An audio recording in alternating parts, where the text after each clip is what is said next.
नमस्कार, आप सभी का बहुत बहुत स्वागत है। आज हमारी चर्चा का विषय है आदिकाल के प्रमुख कवि विद्यापति।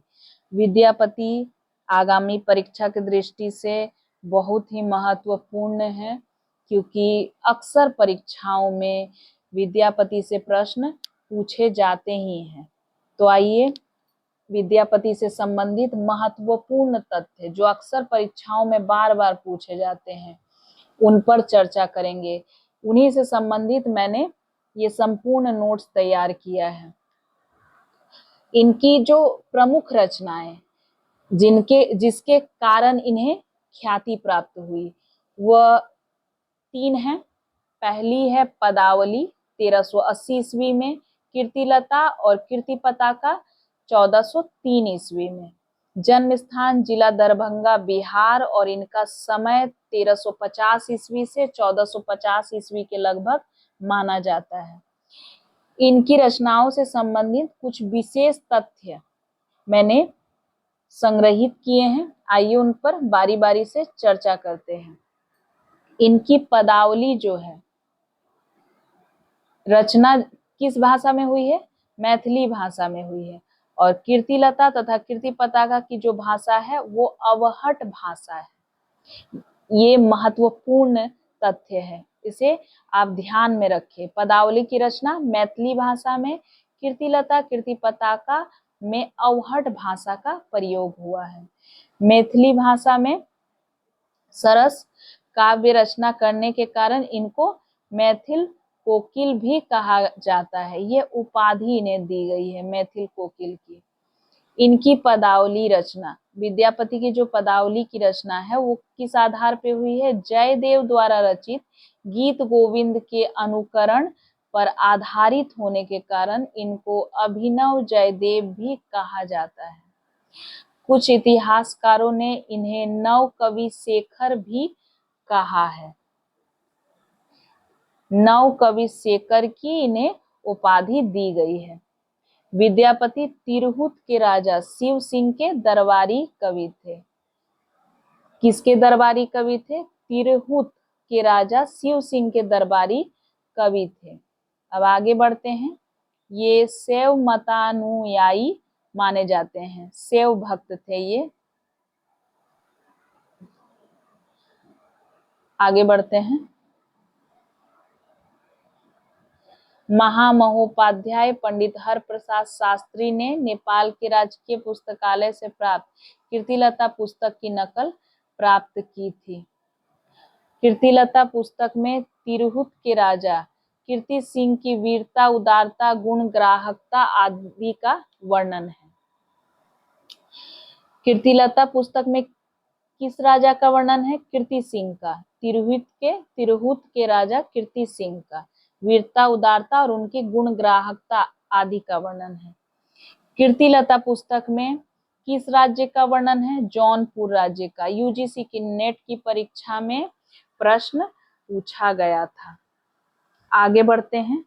कीर्ति पताका पुस्तक में राजा शिव सिंह की वीरता, उदारता, गुण, ग्राहकता का वर्णन है।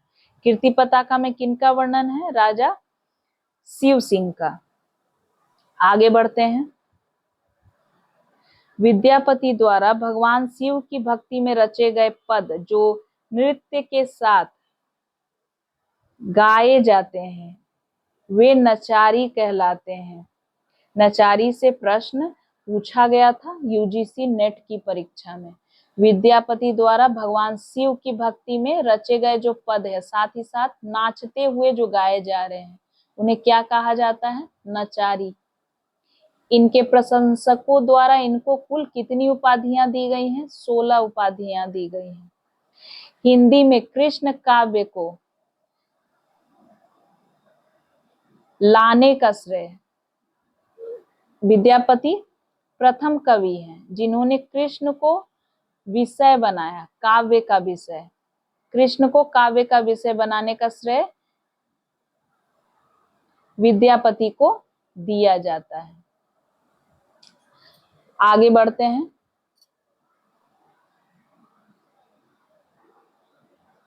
आचार्य हजारी प्रसाद द्विवेदी ने कीर्तिलता को भृंग भृंगी संवाद कहा है। भृंगी क्या होता है? भृंग भौरे को कहा जाता है। भृंगी संवाद कहा है, अर्थात भौरे के माध्यम से वार्तालाप हो रहा है और उसी संवाद के द्वारा ये काव्य रचा गया है। ये मत किसका है? आचार्य हजारी प्रसाद द्विवेदी का है। ये बहुत ही महत्वपूर्ण है। अक्सर परीक्षाओं में प्रश्न पूछा जाता है कि कीर्तिलता को भृंगी संवाद किसने कहा है। अब ये ध्यान में रखिएगा कि भौरे से आप याद रखिएगा, भृंगी संवाद, भौरे का संवाद है ये, भ्रमर जिसे हम कहते हैं। बच्चन सिंह ने विद्यापति को क्या कहा है? जातीय कवि कहा है।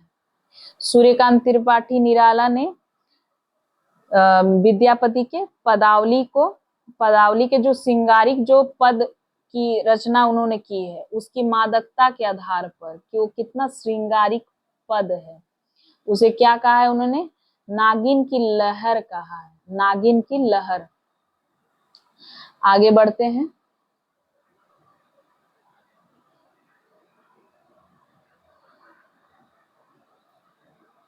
हजारी प्रसाद द्विवेदी ने एक और उक्ति कही है। क्या है वो?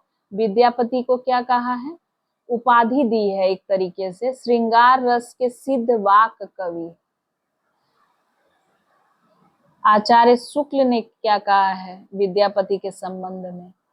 उन्होंने क्या लिखा है? आध्यात्मिक रंग के चश्मे आजकल बहुत सस्ते हो गए, उन्हें चढ़ाकर जैसे कुछ लोगों ने गीत गोविंद को आध्यात्मिक संकेत बताया है, वैसे ही विद्यापति के पदों को भी। यह कथन आचार्य शुक्ल का है विद्यापति के संबंध में, जो आगामी परीक्षा की दृष्टि से बहुत ही महत्वपूर्ण है। हो सकता है हूबहू यही कथन परीक्षा में रहे और 4 ऑप्शन दे दिया जाए कि यह कथन किसका है, और उत्तर आचार्य रामचंद्र शुक्ल।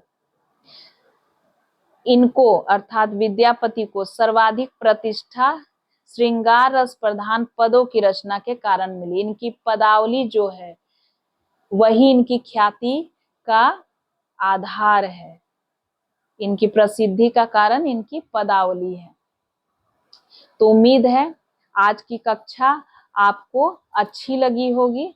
एक नए वीडियो के साथ मैं आपके समक्ष जल्द ही उपस्थित होंगी। तब तक के लिए धन्यवाद।